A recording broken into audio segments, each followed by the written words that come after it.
Muy bien. Bueno, buenos días a todos los presentes. En nombre de Neurotec UCB les damos una bienvenida al seminario en conmemoración a la Mundial del Cerebro. En esta oportunidad nos sentimos felices de contar con la participación del licenciado Juan Celeste Giraldo Lozano.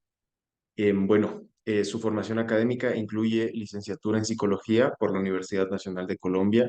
Es cofundador del grupo en estudios interdisciplinar en complejidad y redes en neurociencia computacional y redes y está desarrollando su investigación del sistema nervioso y de la cognición utilizando herramientas de la conectomía comparada.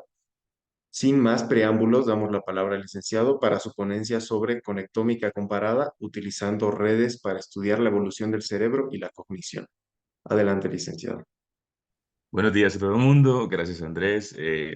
No, pues nada, me emociona mucho estar aquí, la verdad. Es bonito poder compartir esto con más colegas latinoamericanos.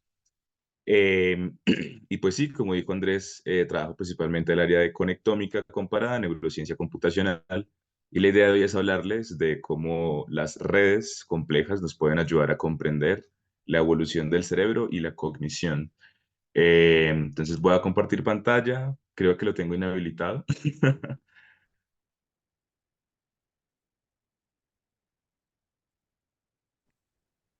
Ahora sí, licenciado, puede probar, por favor. Sí, perfecto. Muchas gracias. Súper, súper. Eh, vale, entonces acá me cuentan, porfa, si lo están viendo bien. Sí se puede ver, ¿cierto?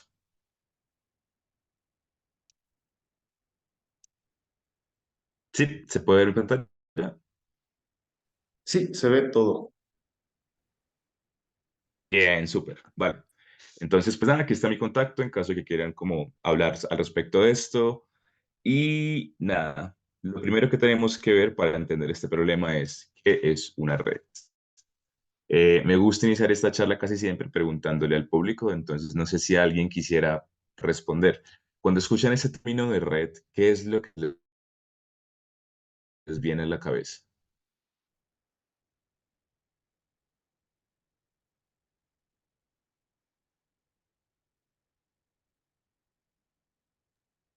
Algo así como puntos interconectados. Ajá, muy bien, sí, sí, sí, sí. De hecho, eso se puede la definición formal. ¿Quién más podría dar alguna otra definición tentativa o una que se le venga con el término de... Tenemos puntos conectados.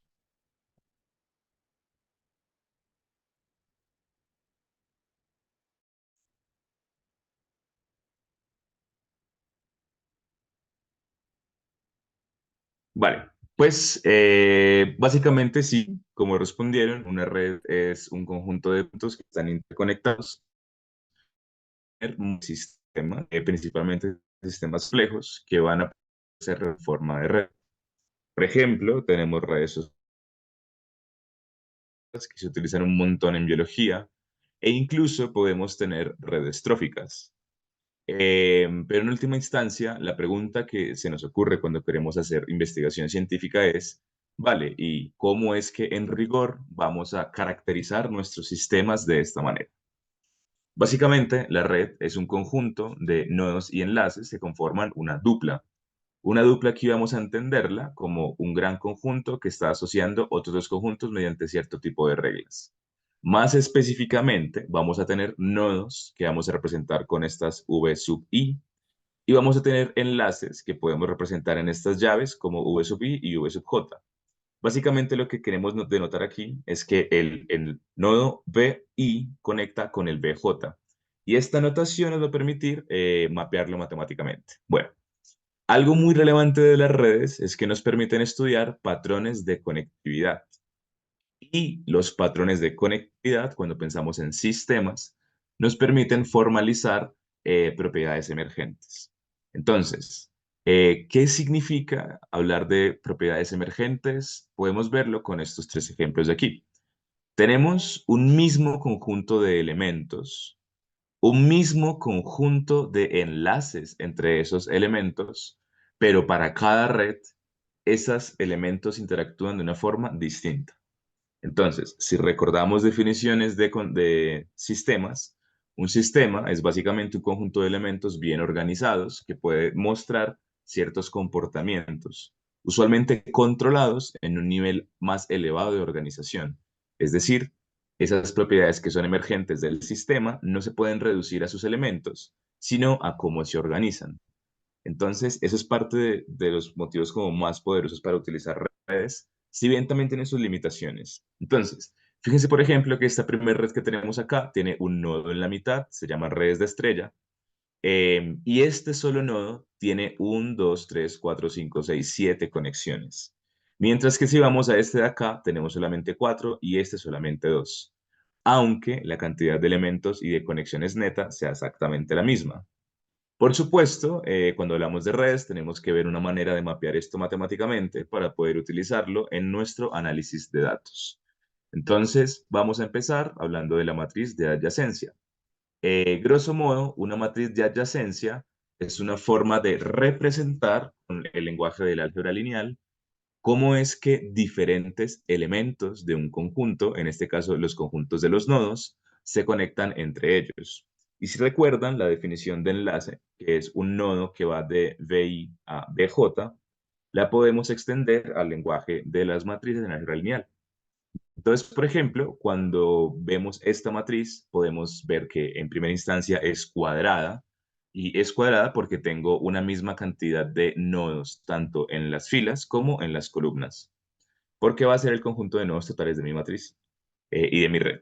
Pero por otro lado, para yo poder identificar cómo es que ese nodo se conecta con otros, puedo ir a mirar cada fila. Entonces, si yo miro la fila 1, va a representar el nodo 1 y con quiénes está conectando ese nodo 1.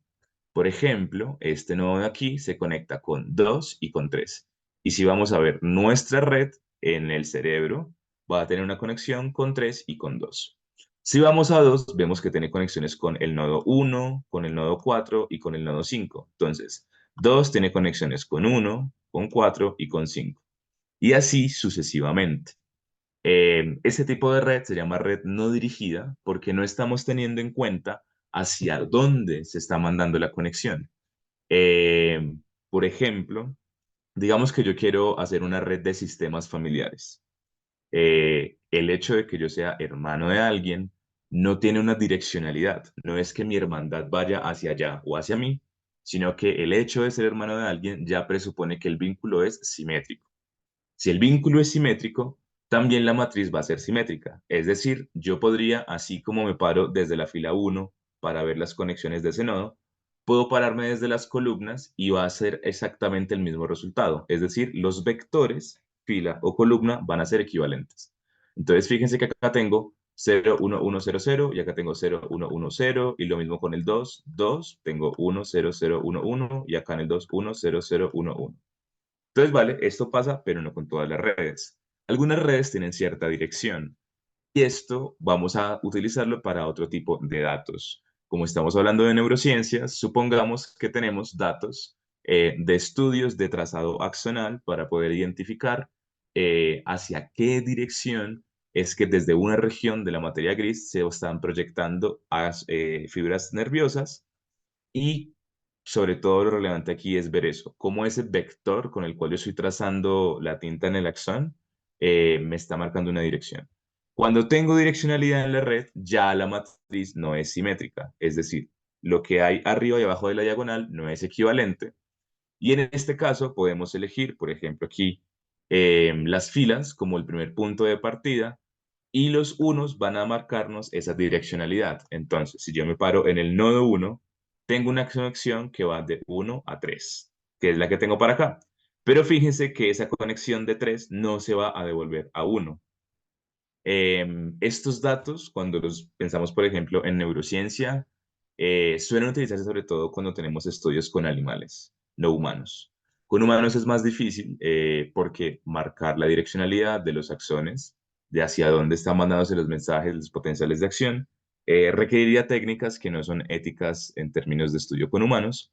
Sin embargo, estos datos con redes dirigidas sí están para cerebros de moscas, para animales como el C. elegans, e incluso con macacos existen ciertos datos. Pero además las redes no solamente son redes que uno pueda caracterizar en términos de si hay o no hay conexión, sino que las conexiones pueden tener cierto peso, es decir, hay vínculos que tienen mayor intensidad o fuerza que otros. Más específicamente, esto lo vamos a denotar con, sí, con un peso específico que, dependiendo del tipo de datos que estamos utilizando, puede ser, por ejemplo, con números enteros, como estamos dando el ejemplo acá, o puede ser con coeficientes, digamos un coeficiente de correlación. Entonces, aquí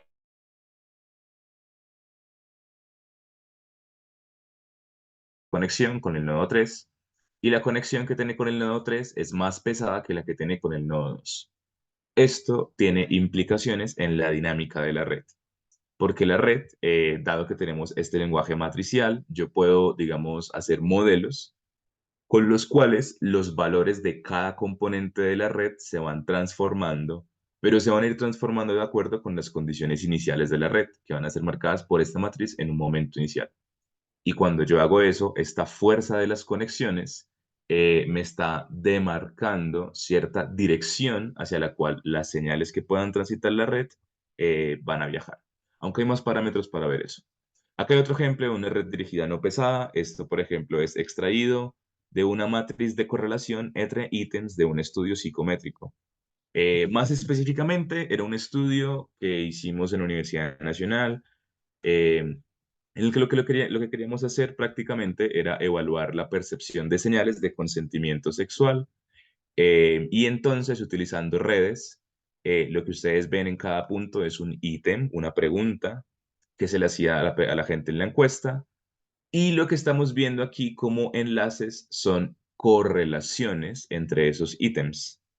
Entonces, por ejemplo, uno puede usar análisis factorial para encontrar los factores latentes que explican la varianza de las respuestas que se encontraron, o bien también podemos utilizar redes y lo que vamos a tener son clusters o agrupaciones de ítems altamente interconectados entre ellos más que con otros ítems de la encuesta. Por ejemplo, acá tenemos el conjunto de ítems que la gente identificó como señales de rechazo y aquí las que la gente identificó como señales de aceptación. Y este nodo de la mitad era una pregunta ambigua para la cual la mayoría de la gente no era muy claro si era un sí o un no, si bien fíjense que tiene más conexiones con los nodos, con los ítems de rechazo. Entonces, ¿por qué es una red dirigida no pesada? Porque no tiene direccionalidad, pero además vemos que aquí la fuerza de la correlación, es decir, el peso, está representado como la intensidad del color. Por supuesto, también podemos tener representaciones con mapas de calor, que es lo que tenemos aquí. Entonces, fíjense que tenemos solamente dos colores, porque es una matriz binarizada o ceros o unos. Y además, pues tenemos, sí, una representación de calor que nos va a servir para cuando tenemos muchos más nodos, que sucede mucho en el cerebro. Entonces, cuando yo intento hacer conexiones del cerebro, no vale mucho la pena tener las matrices con este formato, sino más bien ofrecer una forma más clara y fácil de analizar los datos, al menos de primerazo como una inspección. Acá hay una representación de un grafo no dirigido pesado, entonces nuevamente vemos que hay un isomorfismo de la red y de la matriz y que por tanto este grosor de las líneas que marca la fuerza de la correlación, pues también se corresponde con la intensidad de los colores en este mapa de calor. Y lo mismo podemos hacer para una matriz de adyacencia asimétrica que, como les comentaba al inicio, nos va a marcar cierta direccionalidad. Fíjense, por ejemplo, que acá el 1 no está mandando señales no, espérense, el 0 no está mandando señales a ningún lugar. Y acá esta primera fila del 0, por tanto, está completamente vacía. Y en los otros casos, debajo de la diagonal, lo que tenemos es los diferentes nodos recibiendo o enviando señales, o conexiones más bien, con cierta fuerza. Por supuesto, si estamos hablando de análisis de datos, yo también tengo que caracterizar un conjunto de medidas, ¿no? Así como cuando uno en estadística habla de medidas de tendencia central o medidas de dispersión o de forma, dígase media, desviación estándar, kurtosis, etcétera. Cuando analizamos redes, en este caso en la forma de grafos, son como dos sinónimos, también tenemos medidas. Una medida que es muy importante, sobre la cual se construyen otra gran cantidad de medidas, es el grado. El grado de un nodo es equivalente a la cantidad de nodos con los cuales ese nodo está conectado. Es decir, si yo, por ejemplo, me voy a mi matriz, el grado es contar en qué tantas columnas esta fila tiene una conexión. Luego tenemos también otros como la clusterización, que es una forma de cuantificar qué tanta es la proporción de conexiones que tienen mis vecinos entre ellos sobre la cantidad que podrían llegar a tener si todos hablaran. Entonces, no sé, piensen por ejemplo en un salón de clases, la clusterización que puede tener la red es proporcional a la cantidad de grupos bien interconectados entre sí. Aquí no voy a profundizar demasiado en cómo se caracterizan todas las medidas y cómo se calculan, porque la idea es centrarnos en evolución. Sin embargo, pues también hay oportunidades como de buscar en Internet o incluso brindar talleres al respecto. Ok, también está la cuestión de la estructura de comunidad, que es cuando las redes tienen unas comunidades bien delimitadas. También podemos hablar de caminos geodésicos, que básicamente lo que nos dicen es cuál es el camino más corto para llegar de un nodo de la red a cualquier otro nodo. El geodésico es ese más corto, si bien hay una gran cantidad de caminos.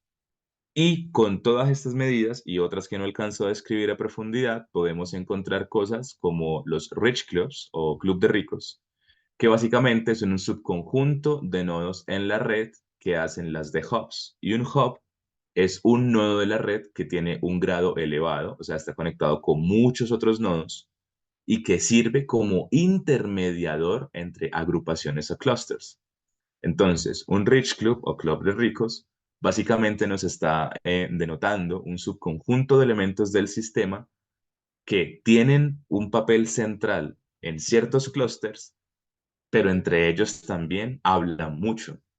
Esto, por ejemplo, en el cerebro se ha encontrado qué sucede con estructuras como el tálamo, como la amígdala e incluso el hipocampo, lo cual tiene bastante sentido, ¿no? O sea, estructuras que hemos relacionado históricamente con procesos como la memoria declarativa, como la capacidad de adscribirle un valor emocional a los procesos de condicionamiento, o incluso el núcleo de relevo sensorial, que es el tálamo, que muchas modalidades sensoriales tienen que pasar a través del tálamo antes de llegar a ciertas regiones corticales, forman un rich club.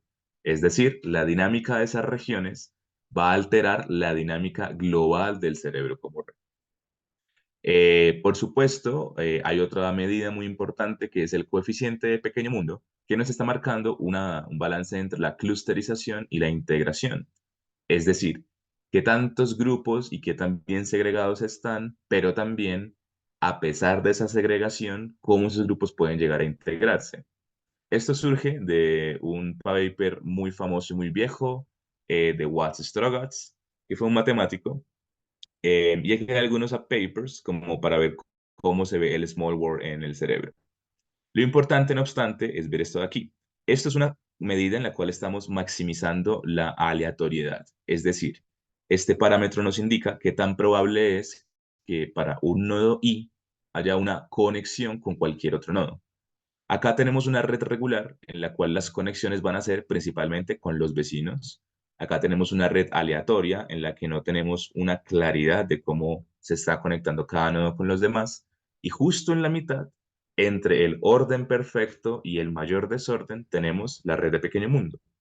Lo cual es muy interesante porque cuando hablamos de sistemas complejos, se ha notado también que los sistemas complejos suelen estar en un equilibrio entre el caos y el orden. Justamente ese equilibrio le permite ser altamente adaptativo. Es decir, un sistema complejo puede fácilmente ir explorando nuevas configuraciones. Y en este caso, la red de pequeño mundo, fíjense, preserva las conexiones locales, pero tiene algunas conexiones que permiten enlazar nodos que están topológicamente distantes. Es decir, que si yo no tuviera esta conexión, tendría que dar 1, 2, 3, 4, 5, 6, 7 pasos. Pero esos 7 pasos se reducen porque tengo esta conexión de largo rango. Entonces, muchos otros nodos que pudieran estar más lejos van a poder llegar más fácil porque hay al menos un nodo que hace una conexión a largo rango. Eso también sucede en el cerebro. Eh, Bueno, y aquí tenemos un ejemplo de las redes de pequeño mundo, en este caso también es del estudio psicométrico, y como ustedes pueden verlo acá, en la izquierda tenemos la red que les mostré inicialmente, que era una red con toda la muestra, 218 personas que respondieron, mientras que a la derecha tenemos solamente la respuesta de los hombres cis heterosexuales, no, aquí solamente cisgénero, de que respondieron la encuesta. Y entonces ese coeficiente de pequeño mundo es este numerito que estamos viendo abajo. Si ustedes se fijan, este numerito es mayor en los hombres respondientes, lo cual podría indicarnos que al menos para la muestra que respondió nuestra encuesta, en el caso de los hombres, esa forma en la que los ítems se correlacionan en forma de red está mucho más integrada que la forma en la que se ve cuando tenemos toda la muestra. Una posible interpretación tentativa es que para la muestra de hombres que respondieron la encuesta, que es una muestra de hombres entre 18 y 26 años, es menos fácil distinguir estas señales de consentimiento sexual, o por lo menos no responden como si las distinguieran tan claro como cuando vemos toda la muestra. Eso simplemente es un ejemplo de pequeño mundo. Por supuesto, no solamente hay redes de ítems psicométricos, no solamente hay redes tróficas, no solamente hay redes sociales y no solamente hay redes metabólicas, sino que también hay redes cerebrales. Y estas redes cerebrales pueden ser de muchas escalas, pero hoy nos centraremos en las escalas, digamos, mesoscópicas, es decir, de lo que yo puedo registrar con instrumentos que priorizan la resolución espacial del orden de los milímetros o los centímetros cúbicos. En este caso, tenemos dos formas de conectividad, una que se llama conectividad estructural y fíjense aquí el mapa de calor, es una forma más sencilla de representarlo, y también tenemos la conectividad funcional. La conectividad estructural se está refiriendo a cómo hay proyecciones anatómicas que están conectando eh, regiones de interés, regions of interest, que es un término mucho que se usa en neuroimagen. Y entonces lo que yo tengo en mi matriz estructural es que cuando tengo un conteo de fibras que yo puedo inferir haciéndole ciertos modelos matemáticos a los datos de resonancia magnética por difusión, ¿no? De qué tantas fibras están conectando mis regiones de interés, que son estos círculos. Y así como lo vimos al inicio, solamente que con una cantidad más grande de, dependiendo del color, puedo decir, ah, bueno, hay por lo menos 15, no sé, 1500 fibras que conectan dos regiones. Eh, entonces, el peso aquí va a estar determinado por la cantidad de fibras que conectan las regiones de interés. Sin embargo, cuando nos vamos a la conectividad funcional, el peso va a ser fruto de una medida de correlación. Dependiendo del tipo de datos y de qué criterios cumplen, pues podemos utilizar correlación de Pearson o correlación de Spearman, o incluso podemos utilizar otras medidas de asociación más sofisticadas, fundamentadas en la teoría de la información. Pero lo relevante es que la conectividad funcional se calcula mirando cuál es la relación, la codependencia entre señales que vamos a entender como series de tiempo. Es decir, a lo largo de un tiempo en el eje X va a haber un cambio de la amplitud de la señal, y entonces eso nos va a caracterizar cómo está, en el caso de la conectividad funcional, cambiando el consumo de oxígeno de las regiones, que se llama respuesta Volt. Y bueno, entonces, ¿qué hay de la evolución? Es decir, podemos tener redes del cerebro que son estructurales y funcionales.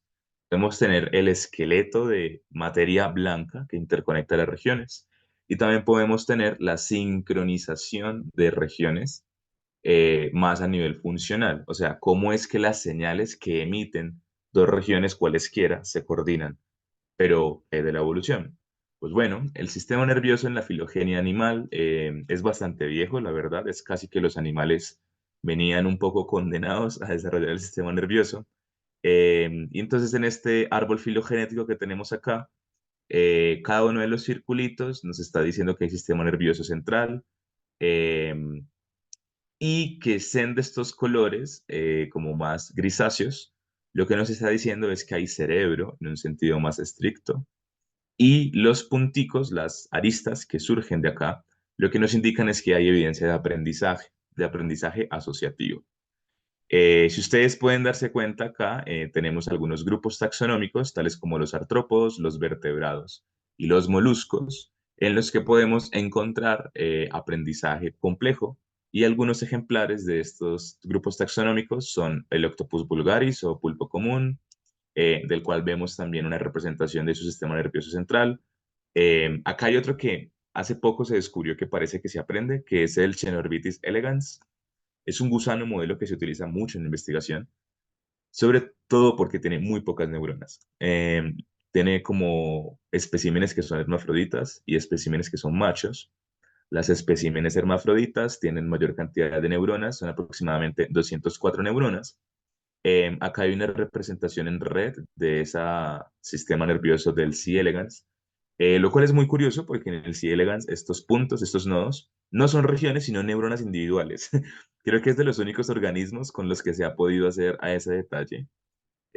Aunque últimamente han salido investigaciones que también han intentado hacer este mapeo tan preciso con el cerebro de moscas de Drosophila megalonaster, y también hay del hipocampo de las ratas. Son trabajos muy novedosos. Ok, hay una cosa que me llama mucho la atención y que tiene que ver con esta investigación, si bien de pulpos casi no hay datos, y es que creo que muchas personas hemos notado que los pulpos son tremendamente inteligentes, pero los sistemas nerviosos son bastante distintos, ¿no? No hay semejanzas anatómicas, al menos en el sentido de encontrar un rasgo homólogo. Si yo miro las aletas de una ballena, puedo encontrar los rastros de las falanges que tienen los vertebrados tetrápodos. Pero si yo voy a ver un pulpo, yo no encuentro ese tipo de semejanzas anatómicas homólogas. Lo que sí puedo encontrar es preservación de cierto tipo de moléculas, de genes expresados. Entonces, si acaso hay algo que conecte la inteligencia de los pulpos con los vertebrados, por dar un caso, es una homología muy profunda, es decir, es una preservación filogenética de rasgos que está siendo implementada al nivel de las células y sus moléculas. Hablamos de neurotransmisores, hablamos de genes, etcétera, pero a nivel anatómico más grande no se ve. Entonces, una pregunta que surge naturalmente es, ¿qué es lo que se puede estar preservando, no? Acá hay otro caso en el que estamos viendo la encefalización y la cognición. Estos son todos vertebrados. Vemos también que suele haber una relación en este punto C, en el cual se da una diversificación de algunos reptiles, de aves y mamíferos, en los cuales se ha encontrado una evidencia consistente de que hay respuestas emocionales, de que puede haber placer sensorial, de que puede haber juego y de que hay sueño REM, que es esta fase del sueño, Rapid Eye Movement, movimiento ocular rápido, en el que suele reportarse más experiencias del soñar activo, si bien últimamente se ha encontrado que también en las fases no REM del sueño puede haber experiencia onírica. Y otra cosa que vemos también es que en estos grupos de aquí, estos son mamíferos, hay como una gran diversificación de los cerebros, pero también un proceso de encefalización, es decir, los cerebros se hacen cada vez más grandes. Entonces, la pregunta que surge al pensar en los pulpos y en general cuando pensamos en evolución es la siguiente.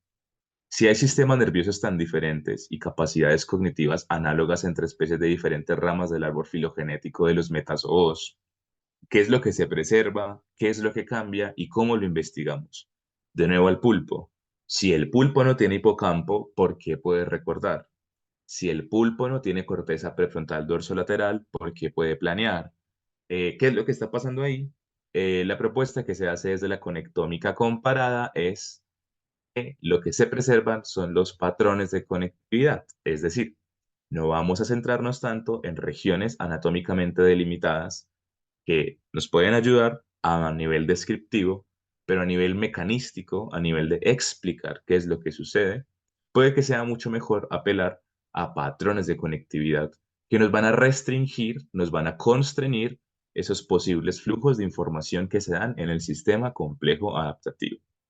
La primera vez que se utiliza el término es en 2016 en un paper de Mantil van den Heuvel, Edward Vollmer y Olaf Sporns, en los que básicamente lo que hacen es introducir el tema.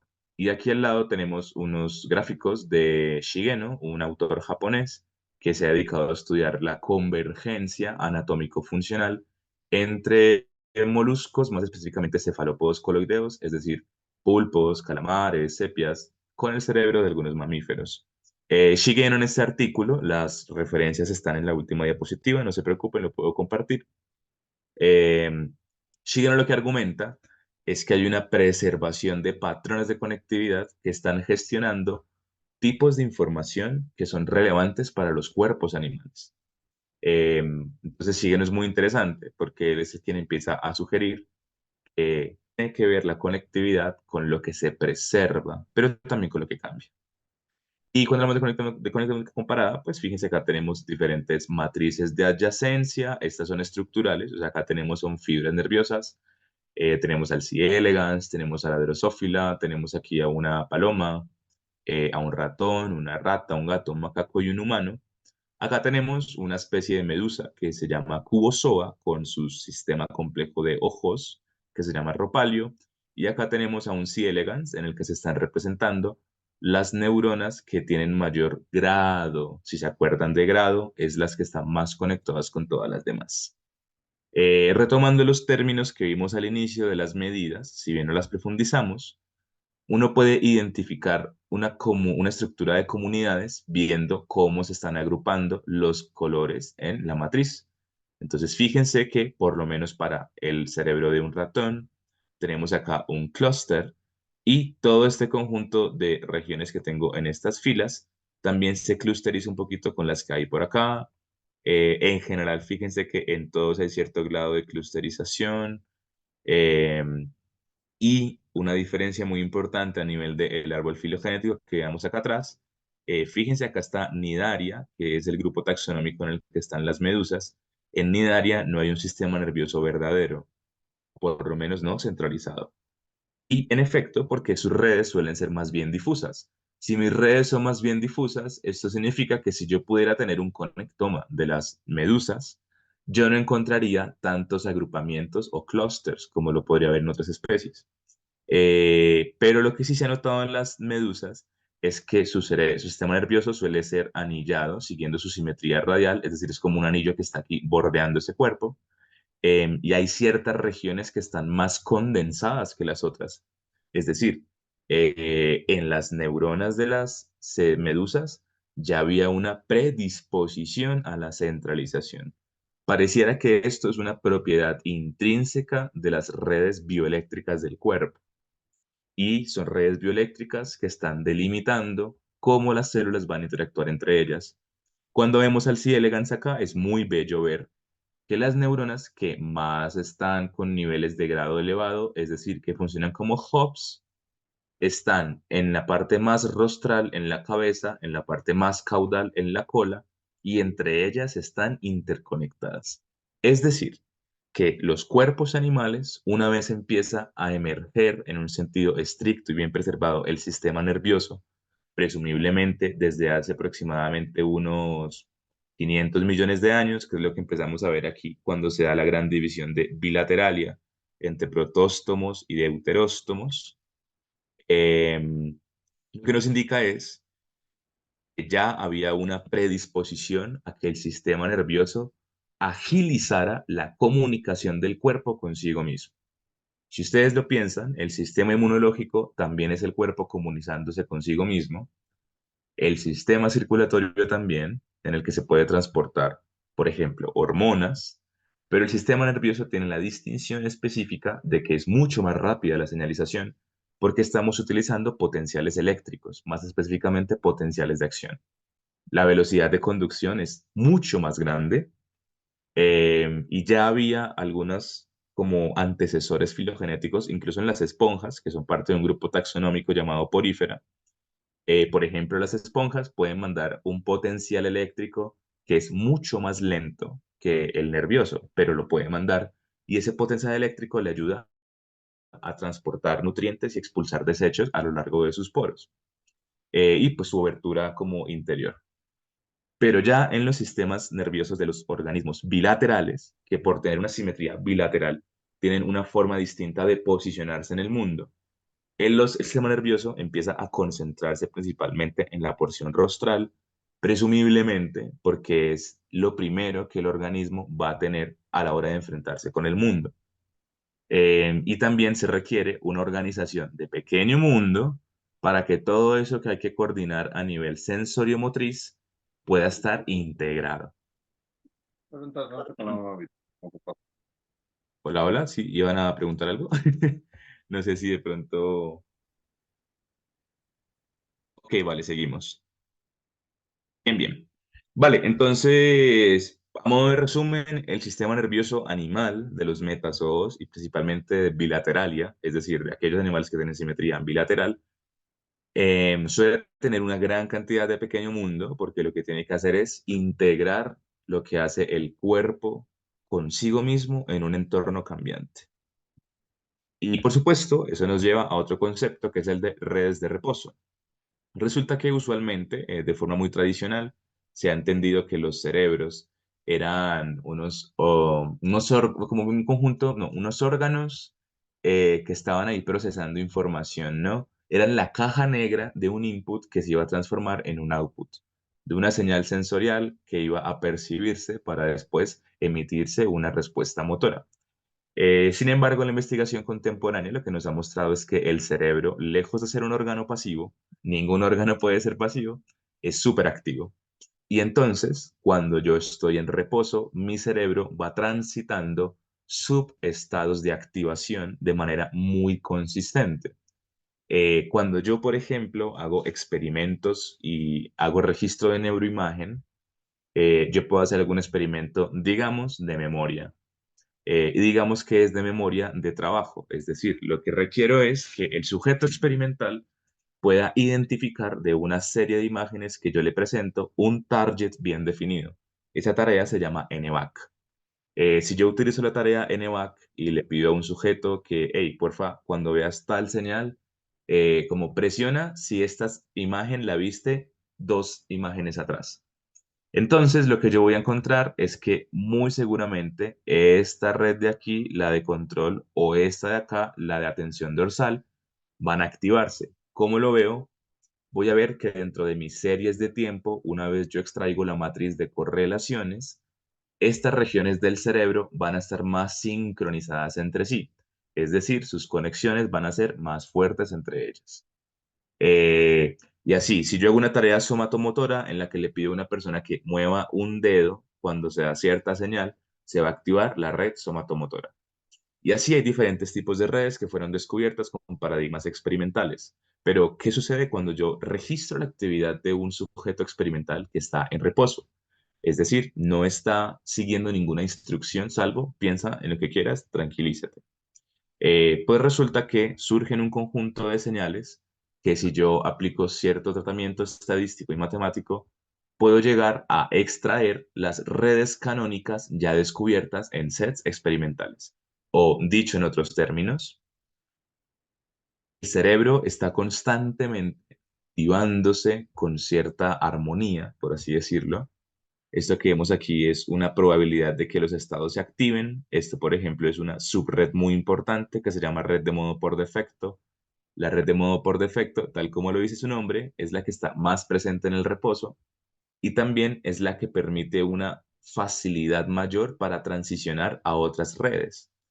Entonces, cuando estamos en reposo, nuestro cerebro está explorando sus estados, está transicionando sus posibilidades y desde algunos modelos se propone que esto es así porque como somos animales que están en un entorno cambiante, nuestro cerebro tiene que estar preparado a lo que se presente y para hacer eso requerimos flexibilidad en cómo se transiciona entre estados. Em, una cosa muy bonita aquí, por ejemplo, acá tenemos una matriz de probabilidad de transiciones de probabilidad de transición. Básicamente lo que tenemos es aquí ya estos valores son probabilidades y son probabilidades condicionales. Dado que estoy en el estado 1, ¿qué tan probable es que pase al 2, al 3, al 4, así hasta el 12? Y dependiendo del valor de la probabilidad, yo voy a tener diferentes grosores, pero fíjense que aquí nuestra matriz no es simétrica, es decir, no es bilateral. Digo, no es bidireccional. Aquí lo que tengo que tener en cuenta es de qué salto hacia qué salto. Y con eso lo que voy a tener son dos grandes metaestados que están agrupando subestados que transicionan entre ellos. Eh, Conclusión de esta diapositiva, el cerebro tiene una actividad autogenerada, no es una entidad pasiva, y esa actividad autogenerada se da por esas transiciones entre subestados que están relacionadas con los retos adaptativos que tiene el organismo. Yo, por ejemplo, podría esperar que un animal en reposo también tenga un conjunto de estados que se activan y que tienen que ver con cómo ese animal suele enfrentarse con el mundo. Y de aquí es donde entramos con la conectómica comparada, más específicamente cuando hablamos de conectividad funcional. Entonces, nada, como que uno de los aportes que se puede tener de esas perspectivas es hacer conexiones de un gap explicativo entre el estudio de las redes cerebrales en humanos y en animales. Como les comentaba, en humanos hay muchas cosas que no se pueden hacer porque, pues, ajá, no es ético. Fíjense, por ejemplo, aquí todo lo que no podemos hacer. Entonces, parte de lo que se puede hacer con conectómica comparada es aprovechar el conocimiento que ya tenemos a nivel celular y fisiológico en los animales en los que hay mayor control experimental y pasarlo a los seres humanos. Van a ser un intermediario. Entonces, es como si cartografiáramos el cerebro y con esa cartografía pudiéramos, mediante análisis de datos, extrapolar lo que sabemos a nivel fisiológico en una especie a otra especie, simulándolo computacionalmente. Aquí, por ejemplo, se comparan las redes funcionales de diferentes especies. Aquí hay cosas muy, muy, muy interesantes. Tenemos entonces humanos, primates no humanos, aquí precisamente son macacos, y acá tenemos roedores. Fíjense que la red de modo por defecto está preservada en todas las especies. Es decir, al menos desde hace 80 millones de años, en términos de lo que nos expresan los roedores, ya existían en los cerebros de los mamíferos un conjunto de patrones de activación asociadas con una conectividad, asociadas con un estado neurocognitivo, sobre todo autorreferencial. La red de modo por defecto, por ejemplo, es una red que está muy activada en pacientes con depresión. La han asociado con la rumiación. La red de modo por defecto tiene que ver con el procesamiento de lo interior. Luego tenemos la red de saliencia, que está relacionada con la capacidad de sentir que algo te llama la atención, ver que un estímulo emerge del contexto, que también obviamente está preservada, es una habilidad fundamental para cualquier animal. También está la red límbica, que aquí nos están agrupando diferentes regiones asociadas con el procesamiento emocional. Fíjense, por ejemplo, que en humanos está relacionado con la corteza orbitofrontal, en los primates también, en las ratas baja un poquito. Entonces, fíjense que si bien hay algunas disimilitudes como topográficas en donde se están ubicando esas redes, la red se preserva, se mantiene la conectividad. Luego tenemos unas redes somatomotoras que por supuesto están preservadas, las visuales también, pero hay un subconjunto de redes que empiezan a ser cada vez más especializadas para el tipo de especie, como la red de control, que está asociada con la inhibición de impulsos, con la planeación compleja de patrones motores segregados en espacios temporales muy elevados, la red temporio-parietal, que está relacionada con la integración de información semántica también, o sea, la información de las palabras, es decir, el lenguaje, y finalmente la red de atención dorsal, que es la que nos permite selectivamente ir decidiendo a qué le prestaremos atención y a qué no. Entonces, fíjense que hay un gradiente en el cual, conforme más nos acercamos a los humanos, puede que otras especies tengan cierto nivel de especialización en sus redes funcionales. Y con esto podemos tener gradientes de conectividad. Los gradientes de conectividad básicamente lo que nos muestran es unas direcciones mediante las cuales está variando algo. En el caso de la conectividad funcional, se ha encontrado que hay un gradiente que nos marca qué tan específica es la modalidad de esa región y otro gradiente que nos dice si es una región dedicada al procesamiento unimodal, o sea, de una sola modalidad, o transmodal, señales que están viniendo de muchas modalidades sensoriales.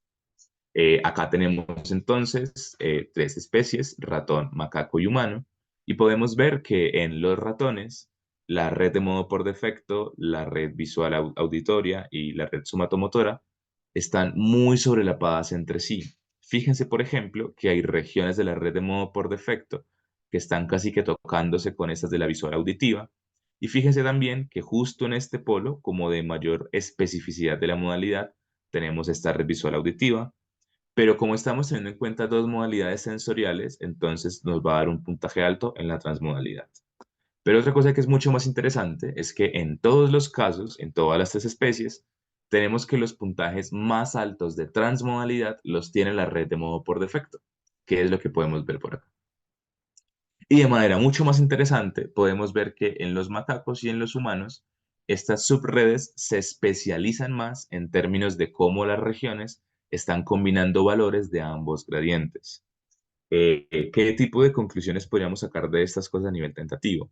Pues en primera instancia, que, por ejemplo, en los ratones, esa capacidad de procesamiento interno autorreferencial que tenemos los humanos tan desarrollado que podemos quedarnos enredados en nuestra imaginación, no está tan especializada. Se puede confundir más fácil con la percepción inmediata.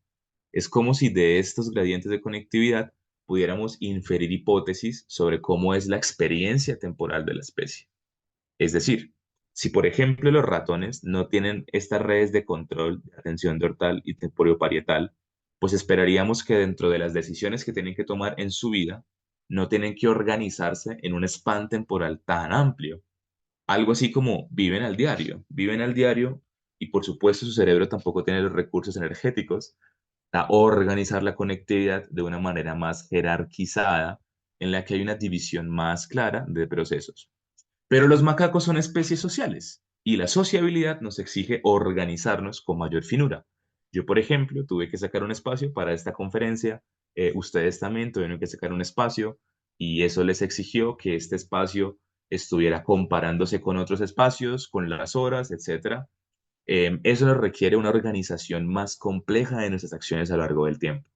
Y si bien estos mapas no nos dicen exactamente eso, sí nos ofrecen la posibilidad de tener hipótesis de trabajo sobre los cuales trabajar, valga la redundancia. Y sí, tenemos eso. Y finalmente podemos comparar patrones de redes de conectividad funcional en el reposo, al menos de tres maneras. Una que es region-wise, o sea, comparar región por región, es decir, ustedes ya estudiaron sus libros de neuroanatomía comparada, encontraron cuáles son las regiones homólogas, es decir, filogenéticamente preservadas, em, y van a comparar las diferencias que tienen estas regiones cuando se hace algo, cuando por ejemplo se está en reposo. O podríamos utilizarlo a nivel de redes. Por ejemplo, yo quiero ver cuáles son las propiedades globales de las redes de un ratón, de un macaco, de un humano. Por ahí creo que tengo algunos datos al respecto. Si quieren, ahorita los podemos mirar, que son con otra base de datos, que no son mías, ¿no? Yo trabajo con bases de datos abiertas. Pero, por ejemplo, hay algún grupo de investigación en Canadá, que es de la Universidad McGill, que ha demostrado que es posible construir árboles filogenéticos mediante un análisis de las redes de las especies. Entonces, las redes entre cerebros son más parecidas entre sí cuando haces parte del mismo grupo taxonómico, lo cual podemos ver acá, ¿no? Ambos son primates y hay bastante más semejanza que con los roedores. También lo podemos ver acá. Y finalmente podemos hacer una fusión de datos, que es la técnica más difícil. Yo todavía no lo he aprendido, pero la apuesta es esa, en la cual lo que hacemos es construir una metamatriz, una gran matriz, en la que yo lo que voy a hacer es en cada uno de estos submatrices tener matrices ya de similaridad. Entonces, ¿qué es la similaridad? Voy a explicarlo acá brevemente. Esperen un momento. Nada, creo que lo voy a hacer ahorita. Listo. Entonces, voy a hacer brevemente una explicación. Cuando yo estoy trabajando con álgebra lineal, pues yo tengo como espacio los espacios vectoriales. Los espacios vectoriales pues tienen como esto que se llaman vectores base. Digamos que yo tengo aquí una recta y que yo tengo aquí otra recta cualquiera. Entonces, yo puedo ver que estas rectas están obedeciendo a ciertas coordenadas, ¿no? Entonces, digamos que acá tengo x2, acá tengo un x1 y así. Y yo puedo representar esto como vectores en los cuales tengo acá x1 combinado con y1 y acá tengo x2 y y2. Yo puedo identificar que cuando tengo estos vectores, aquí se forma un ángulo y ese ángulo va a valer cierta cantidad. Pero yo puedo comparar qué tan similares son los vectores de acuerdo con el ángulo. Es decir, si este ángulo tiende a cero, eh, tengo una máxima similitud, porque estos van a converger. Digamos, si yo bajo este x1y1 y lo coloco a que mache exactamente con esta parte de aquí, entonces estos van a ser exactamente iguales. ¿Listo? Yo puedo generalizar matemáticamente esto, no solamente para 2 dimensiones, sino para n dimensiones. Y eso lo puedo utilizar con las matrices. Entonces, si yo, por ejemplo, quisiera tener esta matriz, podría tener aquí en la primera fila, ya no qué está conectado con qué, sino en cada casilla tengo mi perfil de conectividad, o sea, mi vector de conectividad del nodo I se parece al perfil de conectividad del nodo 2 en tal grado, y eso me da un número. Entonces aquí lo que hacen es utilizar matrices de similaridad. Básicamente agarran landmarks anatómicos del cerebro, los fusionan en esta matriz. Aquí va a haber una matriz de similaridad dentro de los humanos, dentro de los macacos. O sea, estas diagonales son matrices en las que la similaridad calculada es de una misma especie. Mientras que aquí en los off diagonals son matrices de similaridad entre diferentes especies. ¿Cómo lo puedo hacer? Porque ya previamente delimité regiones que sé que son homólogas. Luego de eso, utilizo una técnica que se llama Diffusion Map, que es como una técnica de reducción de la dimensionalidad, que de nuevo, reducir la dimensionalidad, creo que ya lo conocemos al menos en psicología por análisis factorial. Entonces voy a dar otra expresión muy breve, digamos que yo tengo acá 2 variables y tengo unos puntos que se dispersan. Tengo muchos puntos, pero si mis puntos presentan un patrón, yo puedo reducir esos puntos a una recta. Una recta que tiene cierto error estándar, entonces podría representarlo como que y es igual a un valor de x sub 0 más un parámetro beta, etcétera, que es como la fórmula de la regresión lineal.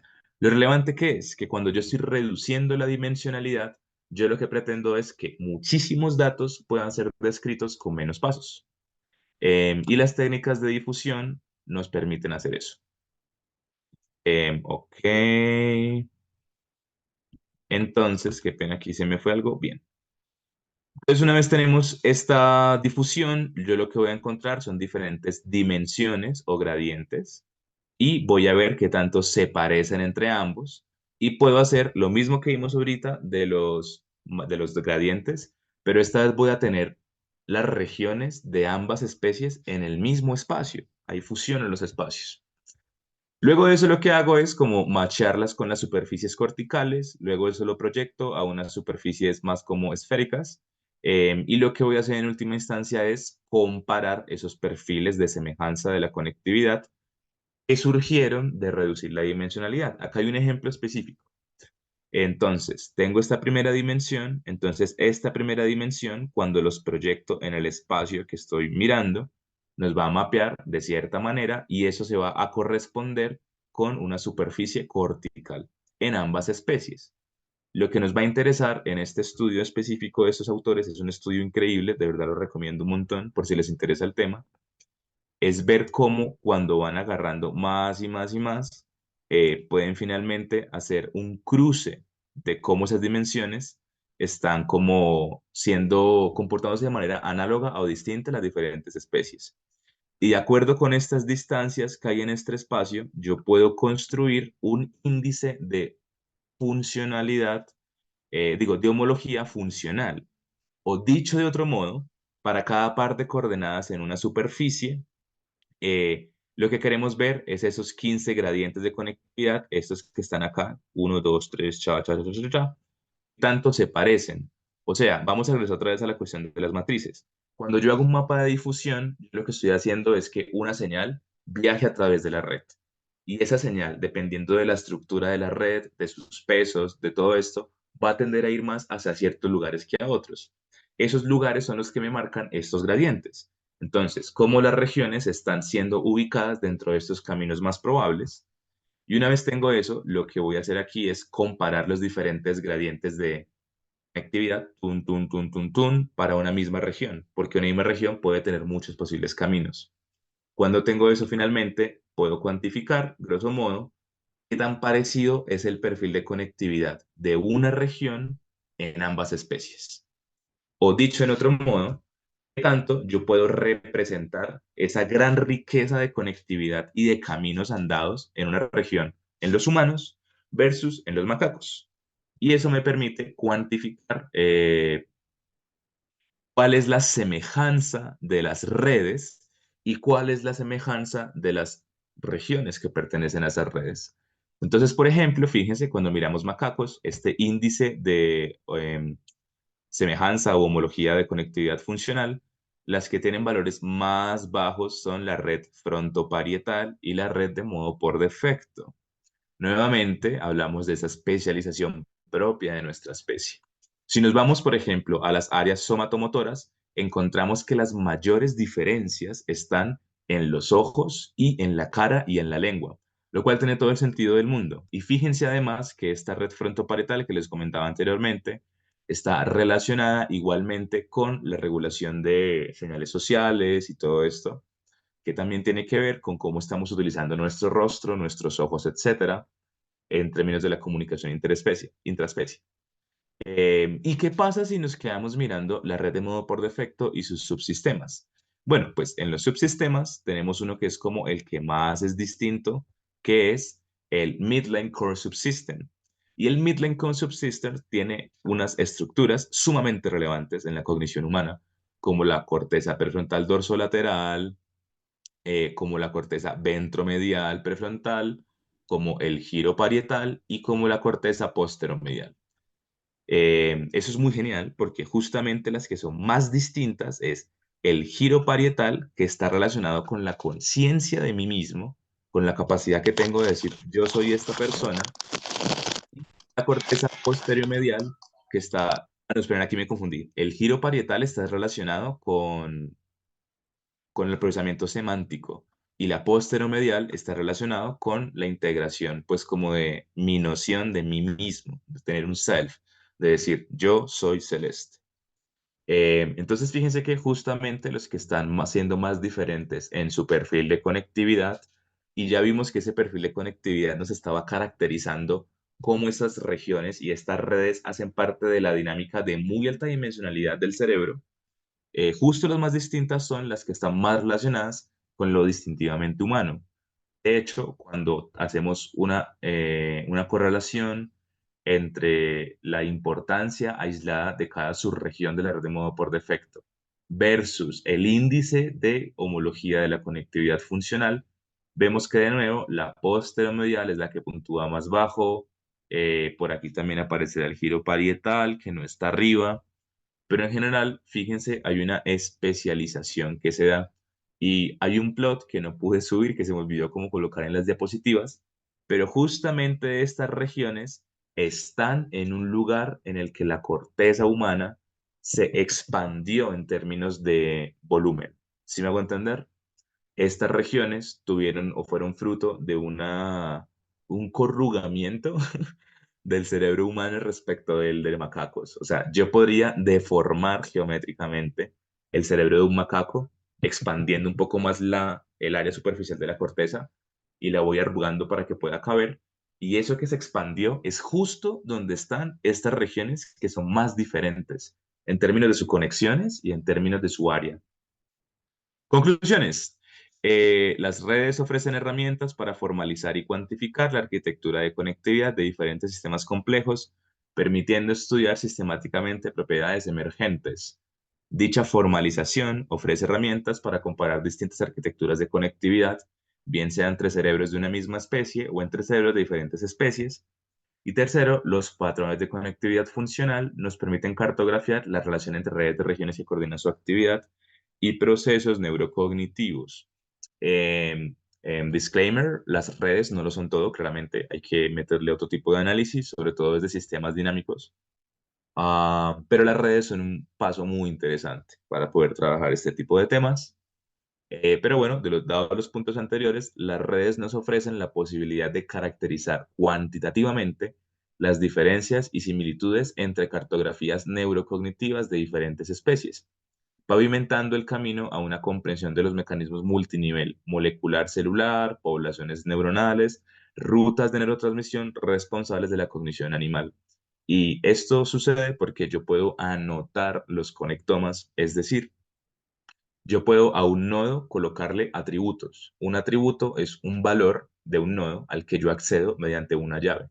Eso ya es como cosas de programación, pero hagan de cuenta que un nodo puede almacenarme información sobre sus series de tiempo, o sea, es decir, cómo cambia su consumo de oxígeno a lo largo del tiempo, pero también me puede almacenar información sobre cuáles genes expresa, pero también le puedo adscribir información como atributo de cuáles son los receptores que hay allí, la densidad de receptores, etcétera.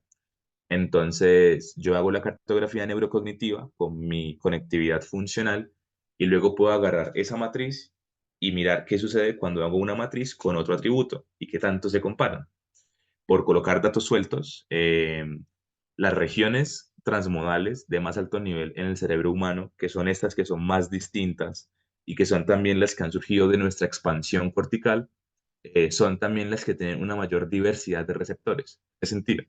Porque si son regiones que están conectándose con muchas otras regiones del cerebro, tienen que tener muchos idiomas, ¿no? Tienen que saber entender muchos neurotransmisores y también son las regiones que consumen más glucosa sobre unidad de tiempo. La red de modo por defecto es la red que más consume glucosa y también oxígeno. Esas son las referencias que las puedo, por supuesto, compartir y eso sería todo por el momento. Muchas gracias. Entonces, pues nada, creo que sería como un espacio de preguntas si todavía nos queda tiempo. Claro, licenciado. Bueno, la verdad, le agradecemos mucho por su extraordinaria exposición. Nos parece Gracias. extremadamente interesante la forma en la que al presentarnos el mundo de la conectómica nos pudo mostrar diferentes especies que la verdad personas como yo estamos acostumbrados a ver roedores, análisis en humanos y monos, pero pudimos ver incluso de aves, el pulpo, Ujú. hasta un gusano con un sistema nervioso bastante particular. Entonces, bueno, esos serían los puntos más, más sorprendentes, igual la forma, la probabilidad en la que se puede pasar de un estado a otro. Pero bueno, Ujú. abrimos la palabra a la audiencia. Si alguna persona tiene alguna pregunta para nuestro expositor, puede abrir el micrófono o escribirla por el chat, que bueno, se la leemos. Y Claro. ya, tenemos un par de preguntas. Primero, Ángela nos solicita si es que se podría compartir la información, licenciado, si podría poner en pantalla o por el chat su contacto, por favor. Sí, claro, claro que lo voy a colocar aquí mi nombre, digo mi correo de la universidad. Excelente. Y sí, pueden contactarme. Yo me cambié el nombre, ¿no? Oficialmente. Entonces, este correo tiene el nombre viejo. Entonces, no se azaren, soy yo, sí. Ah, ok, Y, perfecto. y no Y sé si de pronto luego, también. claro, la siguiente pregunta, Alexandra nos pregunta si las redes de comportamiento de un individuo podrían ayudar a la psicología a detectar enfermedades mentales con una mayor facilidad o si ya existe este procedimiento.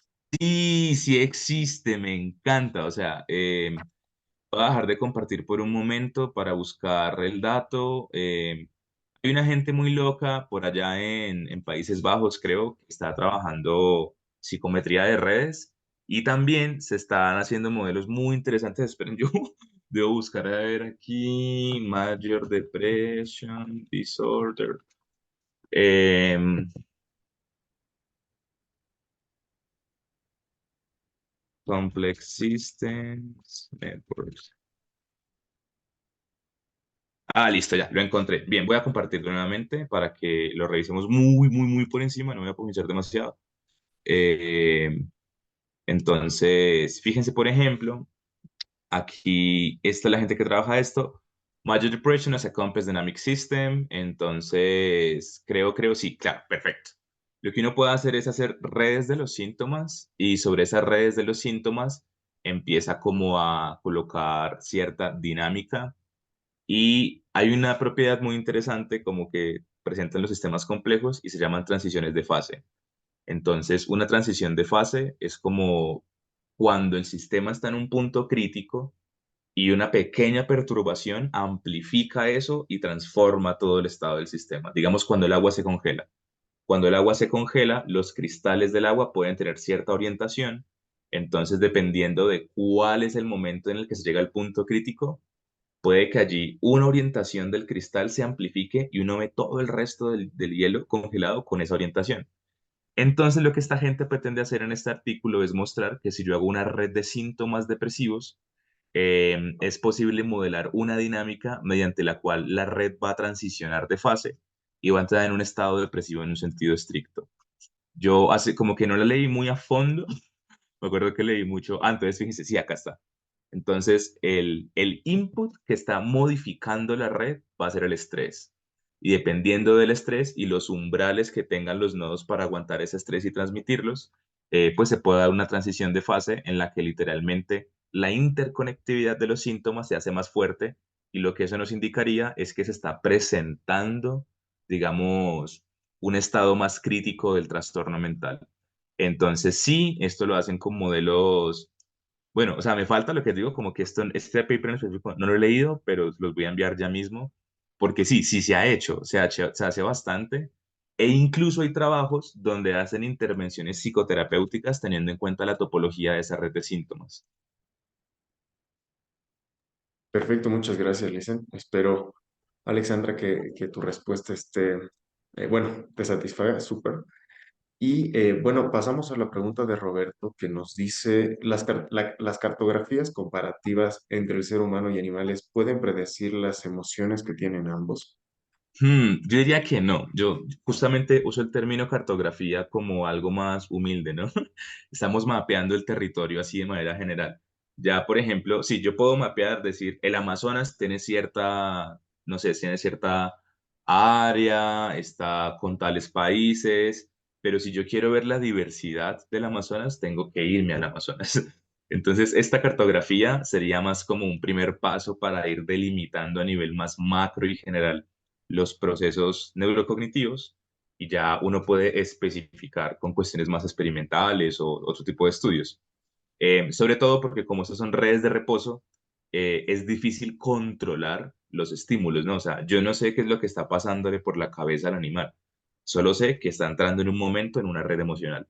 Puede que porque está recordando algo o puede que tiene hambre, no sé. Entonces ahí toca meter más control experimental. Esto es sobre todo una cosa de cartografía, como que voy mirando más o menos esas posibilidades generales que tienen las regiones y las redes, eh, como en términos de la capacidad cognitiva de las especies. Entonces sí, yo creería que de pronto se podría, si uno hace como categorías más generales, como emociones complejas, digamos.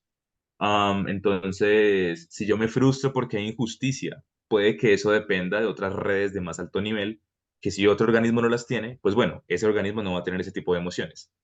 Pero fíjense que de nuevo es algo más como, más bien abstracto y general. Claro, ya. Bueno, Roberto, espero que haya respondido tu pregunta correctamente. Muchas gracias, doctor, por todo su tiempo. Agradecemos sinceramente su participación y bueno, Gracias. esperamos poder contar con usted en futuras oportunidades. Sí, por supuesto. En nombre de Neurotech de la Universidad Católica Boliviana, estamos sumamente agradecidos y quedamos atentos a cualquier novedad o investigación que usted esté realizando. Gracias, Muchas profesor. gracias también a los asistentes y avisarles que si bien esta es la última ponencia de nuestra serie de charlas sobre la Semana Mundial del Cerebro, la próxima semana iniciaremos con actividades presenciales en la universidad. Y bueno, muchísimas gracias, licenciado, nuevamente. Le Gracias. deseamos todos los éxitos desde aquí. Gracias, gracias. Igualmente un placer. Y no, pues ahí quedó el contacto. Si alguien quiere como seguir hablando o profundizando o posibles colaboraciones, pues estamos en toda la disposición desde acá en Colombia. Saludos allá a toda la gente de Bolivia y un placer. Muy bien, muchísimas gracias.